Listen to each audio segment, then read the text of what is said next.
Des manifestants exaspérés et durement refoulés par la police aux abords de la conférence sur le climat de Copenhague.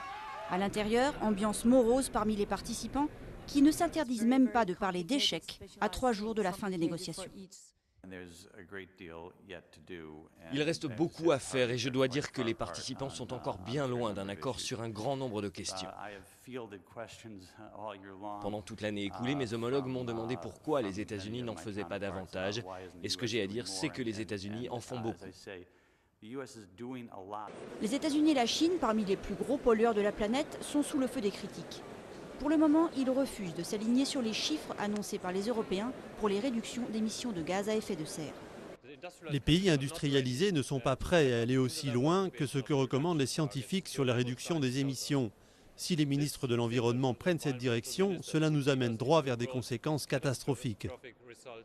Autre pierre d'achoppement, l'aide financière, qu'il va falloir mobiliser à hauteur de plusieurs milliards de dollars en faveur des pays pauvres qui sont en première ligne du désastre climatique. 2 prix Nobel de la paix, l'ancien vice-président américain Al Gore et l'archevêque Desmond Tutu, sont venus joindre leur voix à celle des milliers de militants écologistes pour pousser les chefs d'État et de gouvernement à éviter l'échec à tout prix.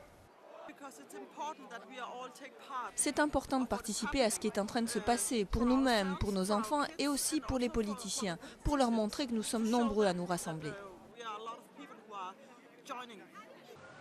Reste à savoir si les 120 chefs d'État et de gouvernement qui seront ici vendredi vont se donner ou non les moyens de relever le défi, parvenir à une stratégie mondiale de lutte contre le réchauffement climatique.